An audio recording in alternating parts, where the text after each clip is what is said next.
We are going to do perimeter and area of triangles. So triangles, you've got them looking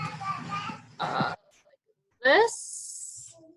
Or, hi, honey. Or you can have them looking like this. Either way, you find them the exact same way. So let's start with perimeter. So perimeter, again, add all the outsides only. So if this is 7 and this is 2 and this is 2, the perimeter of this guy would be 7 plus 2 for a total of 11. If this guy here was a 8, a 5, and a 10, then you would, that's a lovely 10. Then you would just add 5 plus 8 plus 10, which is 23. All right. So that is how you find perimeter of triangles.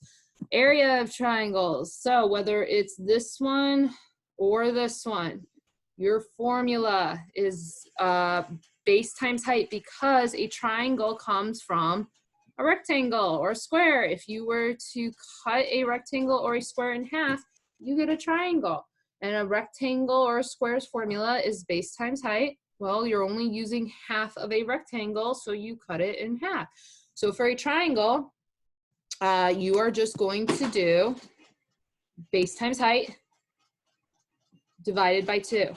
Now, I like to write it this way. A lot of formulas will write it as 1/2 base times height.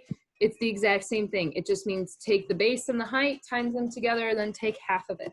Now, again, to know whose base and whose height, very important, look for the right angles. Right angles connect the base and the height. So if his base is 10 and his height is 4, you will take on this one 4 times 10, cut that in half. 4 times 10 is 40, cut that in half. His area is 20.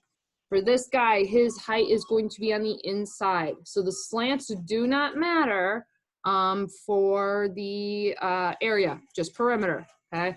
So his height will be on the inside. Again, they'll put a right angle to let you know here's the base and height. Let's say his base is 7 and his height is 2. Then you're just gonna do 7 times 2, divide that by 2. 7 times 2 is 14, cut that in half. He is 7, his area, okay? That's just the area of a triangle.